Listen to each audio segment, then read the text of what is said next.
మీ అబ్బాయిని రైతుగా పెంచుతారా, లేదు మీలా సింగర్ లాగా చేస్తారా? ఇప్పుడు నేను కూడా స్టార్టింగ్లో వ్యవసాయం చేసుకొని ఉన్నది కూడా మాకు భూమి పెద్దగా ఏం లేదండి. ఎకరా భూమి ఉంది, పొలం పనులు చేసుకొని ఆవులు కాసుకొని వచ్చామన్నమాట.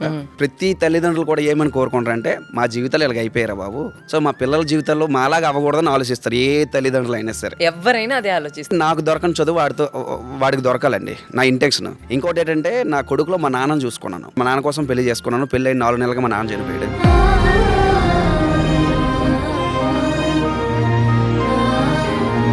ప్రెగ్నెన్సీ ఈరోజు ఈవినింగ్ కన్ఫర్మ్ అయింది. ఎర్లీ మార్నింగ్ 3కి చనిపోయాడు మా నాన్న. ప్రతి ఒక్కరు కూడా ఏడవకరా మళ్ళీ నీ కడుపున మీ నాన్న పుట్టేస్తారు అంటే డైరెక్ట్గా మా డాడీ పోలికలతోటే పుట్టాడు అనమాట. నా కొడుకుని మా నాన్నలా చూసుకుంటున్నారు.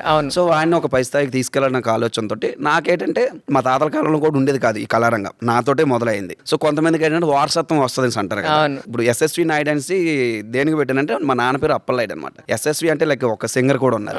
సో ఒక క్రికెటర్ కూడా ఎస్ఎస్వి జైస్వాల్ ఉన్నారు. సో నాకు క్రికెట్ అంటే కూడా నాకు చాలా ఇష్టం అనమాట. ఒక పక్క క్రికెట్, ఒక పక్క సింగింగ్ సైడ్ కూడా తీసుకెళ్ళాలనే ఆలోచన అయితే ఉంది. మీకైతే ఉంది. రేపు పొద్దున వాడు పెద్ద దిగిన తర్వాత నాన్న ఇప్పుడు నాకు ఇక్కడ ఉండడం ఇష్టం లేదు, నేను యూఎస్ వెళ్ళిపోతానని మిమ్మల్ని వదిలేసి వెళ్తే మీరు ఎట్లా ఫీల్ అవుతారు?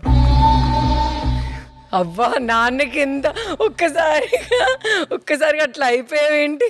ఎక్కడికైనా వెళ్ళొచ్చండి.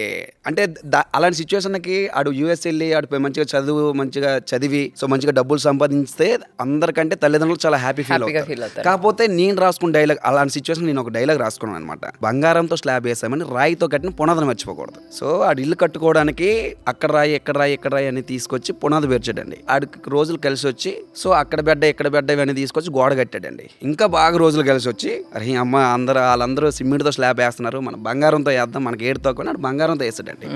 సో హ్యాపీగా ఉంటున్నాడు, ఎంజాయ్ చేయొచ్చు, తప్పులేదు. కానీ ఒక అమ్మ ఈ రాయి లాడి దగ్గర నుంచి తెచ్చానరా, ఈ రాయి లాడి దగ్గర నుంచి తెచ్చానరా, ఆల్రాల్ నా ఇంట్లో ఉండడం ఏంటంటే కాలుతో తన్నిస్తాడు అనుకోండి, ఆ మీదను కట్టిన ఆ బంగారం ఏమవుతుంది, కింద పడుతుంది. సో నా ఇంటెన్షన్ ఏంటంటే అడు ఎక్కడికి వెళ్ళండి, ఉన్న చదువులు చదువుతాడా, లేకపోతే పై ఆఫీసర్ అవుతాడా, లేకపోతే స్టార్ అవుతాడా. సో ప్రతి తల్లిదండ్రులు కూడా ఉన్న స్థాయికి తీసుకెళ్ళడానికి ప్రోత్సహిస్తారు, ఖర్చు పెడతారు, ఏదైనా చేస్తారు. కానీ ఆడు ఎక్కడి నుంచి వచ్చాడు అనేది మాత్రం మర్చిపోకూడదు. మర్చిపోతే ఆయన నేను వదిలేస్తాను.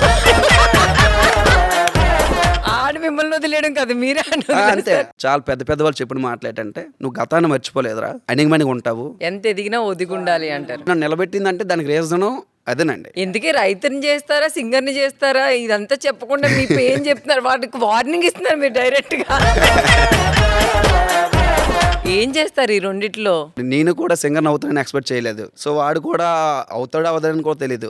వాడి కష్టం, వాడిలో ఉన్న టాలెంట్ జనాలు గుర్తిస్తే అవుతాడో లేకపోతే లేదు. కానీ ప్రయత్నం అయితే అవుతుంది. సో మనం ఎలాగ రైతు కుటుంబం నుంచి వచ్చాం కాబట్టి అక్కడ నుంచే మొదలవుతుంది. అది ఎక్కడికి తీసుకెళ్తుంది అనేది ఇంకా భగవంతుడి నిర్ణయం అంతే. ఏదైనా కూడా మీరు హ్యాపీ ఎలా ఉన్నా హ్యాపీ. ఇది కొంచెం కష్టంగానే ఉంటది, కానీ ఇది చెప్పాలి. ఇది పెద్ద ఎదిగిన తర్వాత మనోడు కూడా చూస్తాడు.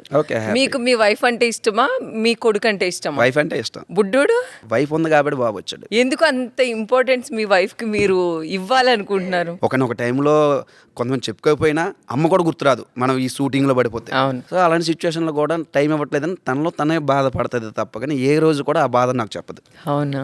ఆ విషయంలో మాత్రం చాలా అంటే చాలా లక్కీ నేను మాత్రం. అమ్మ ఇలా ఉంది సిచ్యువేషన్, నువ్వు తప్పుగా అపార్థం చేసుకోకు, ఇలా షూట్లో ఉన్నాను, కొంచెం లేట్ అవుతుంది, లేకపోతే ఒక 2 days రాలేను, లేకపోతే 3 days రాలేను అంటే తనలో తనే కొంచెం బాధపడుతుంది తప్ప. కానీ ఇలాంటి సిచ్యువేషన్ రీసెంట్ గా మూవీ సక్సెస్ అయిన తర్వాత థియేటర్ విజిట్కి వెళ్ళాం బొబ్బులి. అందరూ వచ్చి ఫోటోలు అడావిడి చేసి దండలేసి పువ్వులు జలిస్తే తను ఏడుస్తుంది.